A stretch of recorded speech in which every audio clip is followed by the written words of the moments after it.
오늘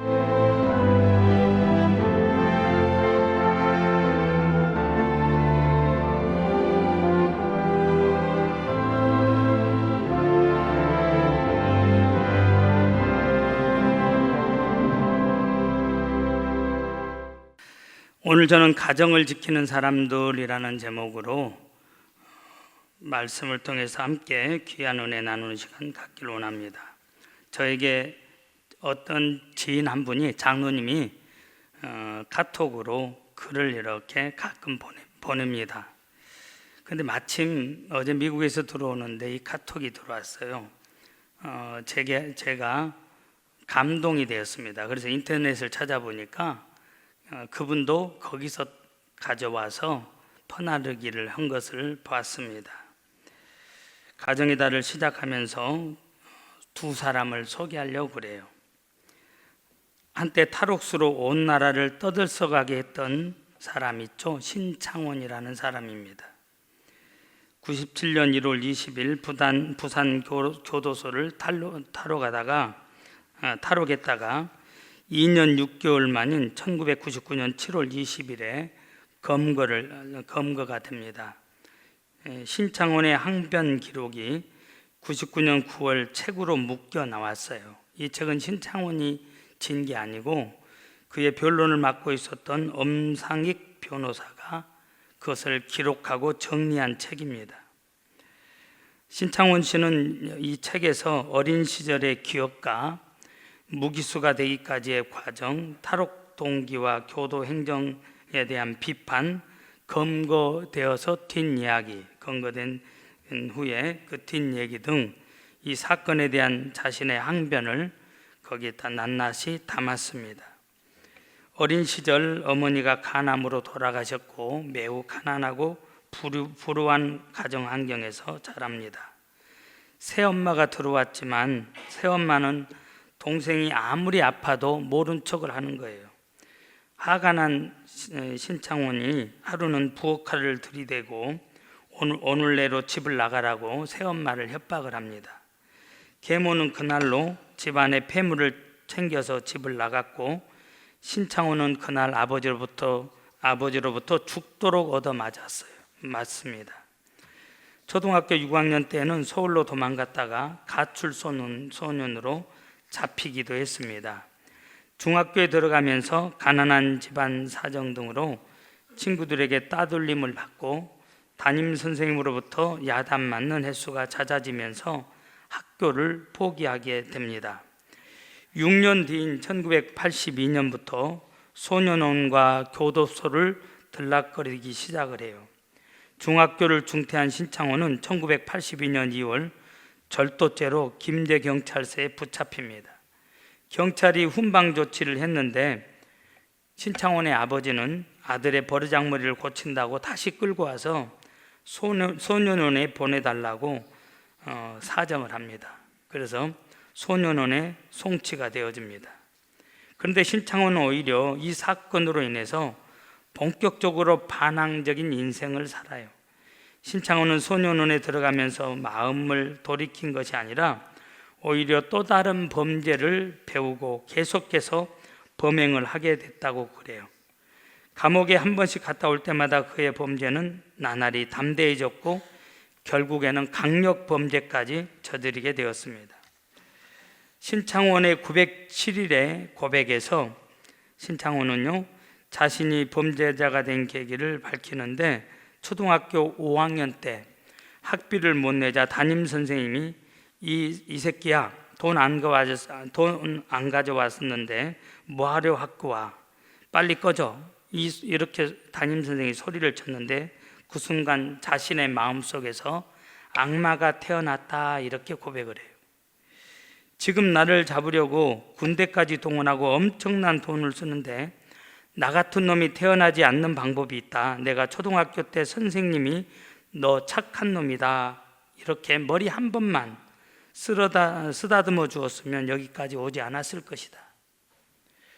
신창원 후에 사회에서 문제라고 치부해버린 아이들은 정에 굶주린 불쌍한 얘들이라며 저 같은 범죄자가 다시는 없게 사회와 가정에서 문제 아들에게 사랑을 주십시오. 이렇게 사회의 관심을 당부하기도 합니다. 연못에 돌을 던지는 사람은 재미로 던지지만 그 돌에 맞아 죽는 개구리는 재미로 죽는 게 아니라는 그런 이야기가 생각이 납니다. 선생님의 모욕적인 말 한마디는 어린 신창원의 마음에 큰 트라우마가 되었고 심한 모멸감과 반항심을 갖게 만들었습니다. 살해난 상처는 시간이 지나면 아물고 또 새살이 돋아나서 깨끗해질 수 있지만 가슴의 상처는 오래도록 아물지 않고 아픔을 주는 경우가 많습니다. 반대로 또 한 사람을 소개해요. 우리나라 최고의 애과 의사로 인정받고 있는 교수 중에 여러분 아덴만 사건 아시죠? 여러분이 잘 아는 이국종 교수가 있습니다. 그는 어린 시절 지독하게 가난했어요. 가난에 허덕이면서 부유한 삶은 꿈조차 꾸지를 못했습니다. 가난은 그림자처럼 이국종이라고 하는 이 소년을 따라다녔습니다. 게다가 가장인 아버지는 6.25 전쟁 때 지뢰를 밟아서 한쪽 눈을 잃고 팔다리를 다친 장애 2급인 국가유공자였습니다. 그런데 이국종 이 어린이 소년은 중학교 때까지 학교에 국가유공자 가족이라는 사실을 알리지 않았다고 그래요. 아버지라고 하는 이름이 그에게는 반갑지 않은 이름이었다고 그럽니다. 왜? 병신의 아들이라고 놀리는 나쁜 친구들 때문에. 아버지는 아들에게 미안한 마음을 표현하고 싶을 때마다 그렇게 놀림받는 아들을 보면서 아버지가 미안하잖아요. 그래서 그럴 때마다 그냥 맨정신에는 할 수 없으니까 술의 힘을 빌려서 아들아 미안하다 이렇게 말했다고 그럽니다. 이국종 교수는 중학교 때 축농증을 심하게 앓은 적이 있었어요. 치료를 받으려고 이 병원 저 병원 문을 두드렸는데 국가유공자 의료복지 카드를 내밀자, 지금은 안 그렇지만 그 당시에는 그랬어요. 다른 병원에 가보는 게 낫겠다며 내치듯 돌려보냈고 여러 병원을 전전했지만 다 문전박대를 당했습니다. 그때 이 교수는 아직 어렸지만 우리 사회가 얼마나 냉정하고 비정한지를 뼈저리게 느꼈다 이렇게 고백을 합니다. 그런데 자신을 받아줄 다른 병원을 찾던 중 이국종 소년은 자기 인생을 바꾸어 놓는 의사 한 분을 만나게 됩니다. 이학산이라고 하는 애과 의사를 만나요. 그분은 두 손에 날카로운 메스를 들고 있지만 가슴에는 따뜻한 사랑을 품은 의사였다고 이국종 교수는 해고하고 있습니다. 이학산이라고 하는 의사는 어린 이국종이 내민 의료복지 카드를 보고 이렇게 말을 해요. 어떻게 말을 하냐면 아버지가 자랑스럽겠구나. 그 한마디에 나중에 이 소년 이국종이 커서 이런 이야기를 해요. 인술의 의사 이학산은 진료비도 받지 않고 정성껏 치료해 주면서 열심히 공부해서 꼭 훌륭한 사람이 되어라 이렇게 격려해 주었습니다. 그 한마디가 어린 이국종의 삶을 결정하게 되었다고 하는 겁니다. 이학산 선생님은 나라를 위해 싸운 훌륭한 아버지를 두었으니 진료비도 받지 않겠다고 하셨고 그 후에 이국종 소년이 병원에 갈 때마다 열심히 공부하라고 용돈까지 챙겨주었다 이렇게 기억을 하고 있습니다. 이학산 선생님은 모두가 이 교수와 그 가족을 무시하고 그들에게 등을 돌릴 때 군말 없이 두 손을 내밀어 소년 이국종을 보듬어 주면서 차가운 세상에도 꽁꽁 얼어붙은 마음을 녹이는 따뜻한 마음을 가진 사람들도 있다는 것을 가르쳐 주었다고 고백을 합니다. 소년 이국종은 마음속 깊이 감사함을 느꼈고 그분과 같은 좋은 의사가 되고 싶다는 꿈을 꾸었습니다. 의사가 되어 가난한 사람을 돕자, 아픈 사람을 위해 봉사하며 살자라는 대표하는 삶의 원칙도 그때부터 탄생했다는 거예요. 나는 앞으로 의사가 되면 절대적으로 가난한 사람을 돕겠다. 아픈 사람을 위해서 봉사하면서 살겠다. 이국종은 가난과 장애로 인해 무시받았던 서러움을 맛보면서 아픈 사람에게만큼은 함부로 대하지 않을 것이라고 다짐했고 이를 실천했습니다. 이국종은 지금 대한민국의 최고의 외과 의사가 되었습니다. 그가 한 말이 생각이 나요. 환자는 돈 낸 만큼이 아니라 아픈 만큼 치료받아야 한다. 이게 그의 대표적인 삶의 원칙이었다고 하는 것입니다. 여러분, 이 학산이 없었으면 오늘날의 이국종이 없었을 것이라는 말이에요. 차가운 말 한마디, 남을 배려할 줄 모르는 사람의 가시 같은 말 한마디는 한 사람의 인생을 파멸로 몰아넣었고, 어려운 처지에 있는 사람을 깊이 생각하고 위로해주는 사람의 따뜻한 말 한마디는 한 사람의 인생을 아름답고 복된 인생으로 바꾸어 주었다고 그럽니다. 사랑하는 성도 여러분, 5월은 가정의 달이죠. 귀에 못이 박히도록 들어서 잘 알고 있어요. 첫 주일은 어린이 주일이고, 둘째 주일은 어버이 주일이고, 셋째 주일은 청년 주일이고, 마지막 주일은 부부 주일이고. 예? 여러분, 가정은 인간이 타락하기 전 에덴 동산에서부터 시작한 성스러운 곳입니다. 하나님께서 인간을 위해 직접 만드신 곳이 3개가 있는데, 그 첫 번째는 인간의 행복을 위해 가정을 만드셨고, 두 번째는 타락한 인간을 구원하시기 위해 교회를 만드셨고, 세 번째는 구원받은 인간을 위해 천국을 만드셨어요.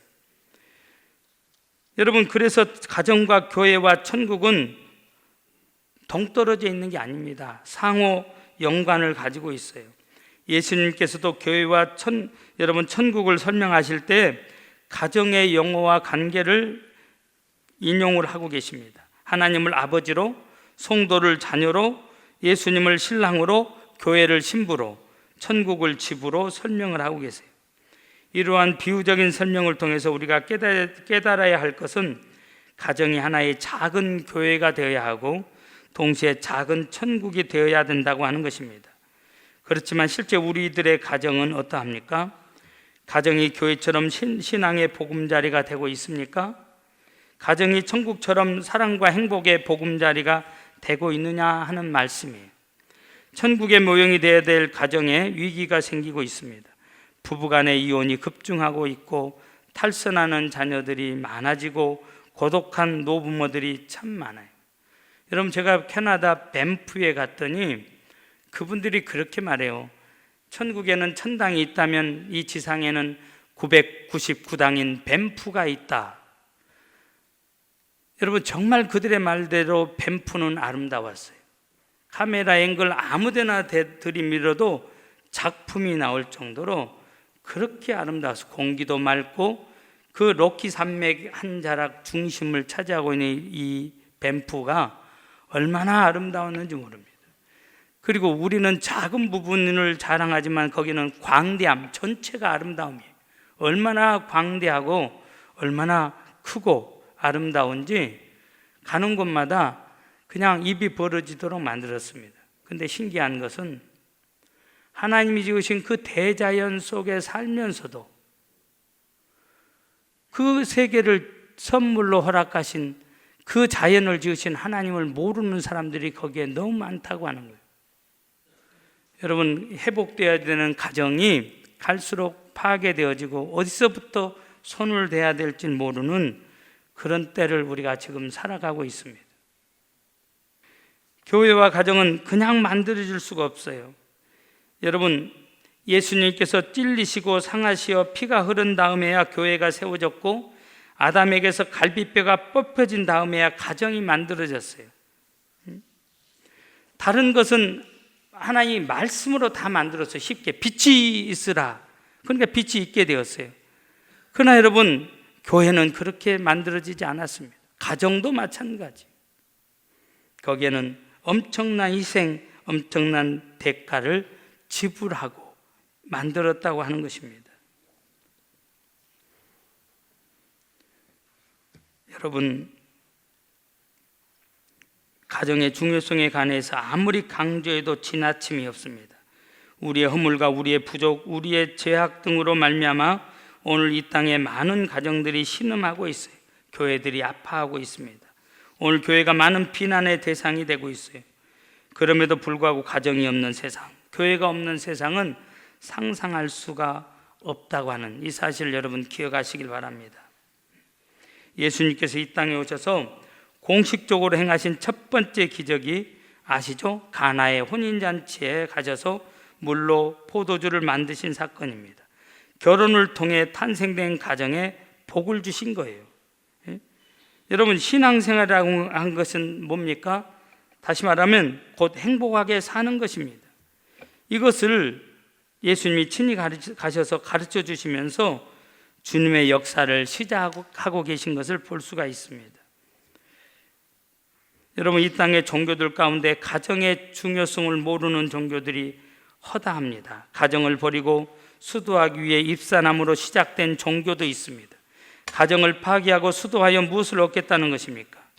제도적으로 성직자들의 독신을 주장하는 종교들이 있어요. 가정의 신비를 깨닫지 못하면 하나님을 설교할 수가 없습니다. 신랑 신부가 되어보지 못하고서 신랑 대신 예수님을 설명할 길이 없어요.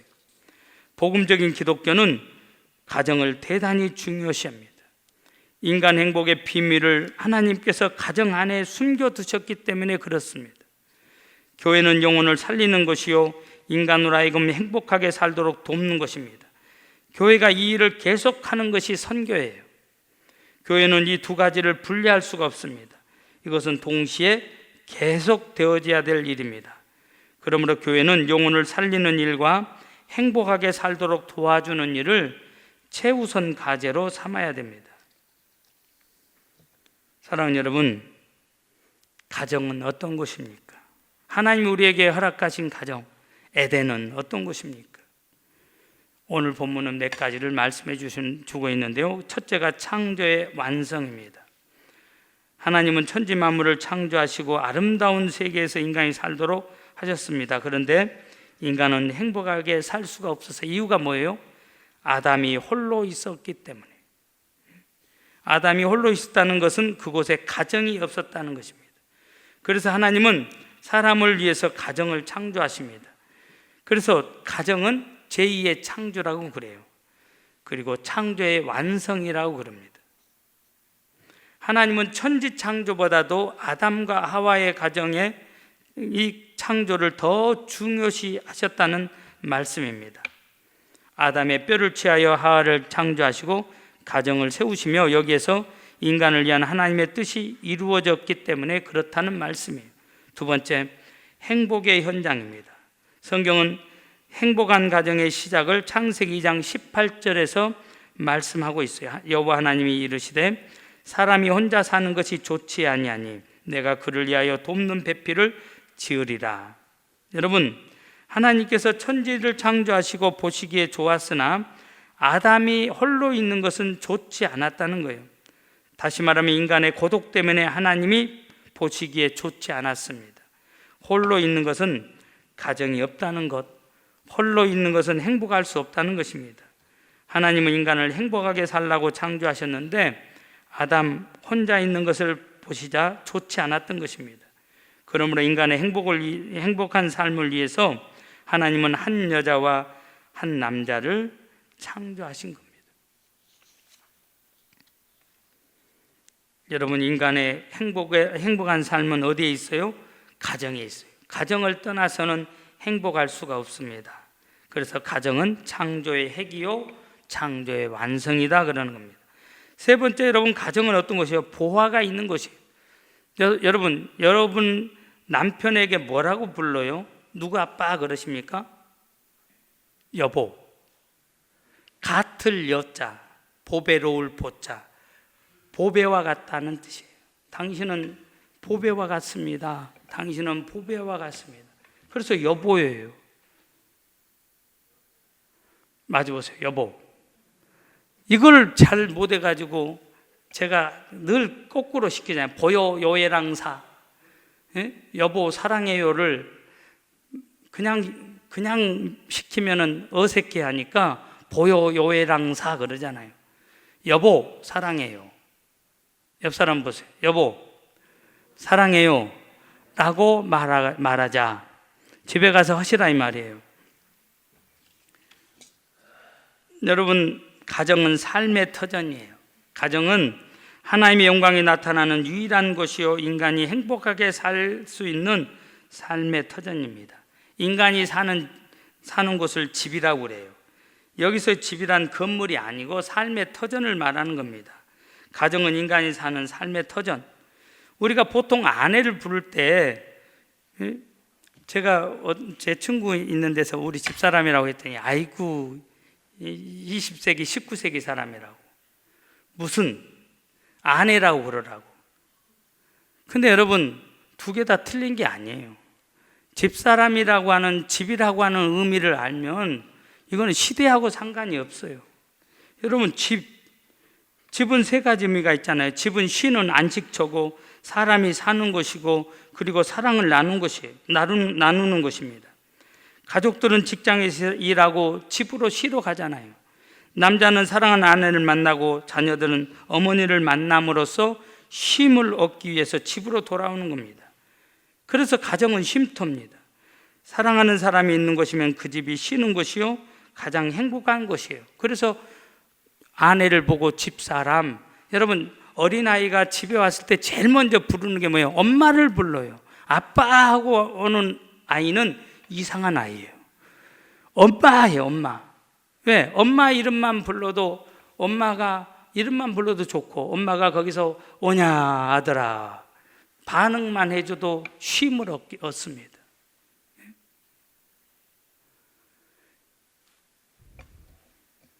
그래서 여러분 집사람이라고 하는 거예요.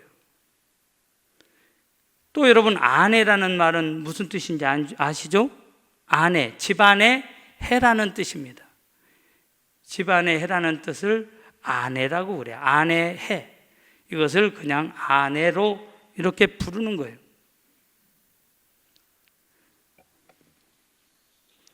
사랑하는 여러분, 우리 교회 표가 무엇인지, 저의 목회 철학이 무엇인지 아시죠? 교회는 오고 싶어야 돼. 오고 싶은 교회, 은혜가 쏟아지는 교회. 먼저 은혜 받은 사람들이 말씀대로 삶으로 은혜를 끼치고, 또 말씀을 통해서 은혜를 받고, 그래서 은혜가 넘쳐야 돼요. 그리고 행복한 교회, 행복해져야 됩니다. 내가 행복하면 내 가족 공동체도 행복해야 되고, 더 나아가서는 교회 공동체가 나 때문에 행복해져야 돼요. 마귀는 이것을 너무 잘합니다. 가정을 파괴해버리면, 하나님이 지으신 중요한 기관 두 개가 있는데 가정과 교회잖아요. 마귀는 이 사실을 알고 세상에 세속된 세상의 문화로, 그러죠? 세상의 것들, 여기서 말하는 세상은 우리로 죄짓게 만드는 세상의 모든 것을 말하는 거예요. 그것들로 우리가 행복하지 못하도록 교회를 공격하고 우리의 가정을 공격을 해요. 마치 그것이 정상이냐, 비정상을 정상으로 포장을 해서. 또 사탄은 이단들을 통해서, 그러니까 이단들 보세요. 가정을 중요시 여기지 않습니다. 부모를 고발하고, 그러죠? 가정을 떠나라고 그러고, 부부간에 이혼하라고 그러고. 여러분, 가정을 파괴해요. 이제 우리는 이걸 회복해야 돼요. 어떻게? How? 말씀으로 돌아가는 거예요. 우리는 말씀만이 살 길이라고 하는 이 사실을 명심하시고 5월 가정의 달을 시작하시고, 가정을 파괴하는 이 세상 문화를 거슬러 올라가는, 그래서 다시 가정을 회복하고, 회복을 넘어서 부흥으로 우리 가정만 행복한 것이 아니라 더불어 행복해지는 가정들이 많아지는 부흥이 일어나는 그런 5월달이 되어지길 주님의 이름으로 부탁을 드립니다.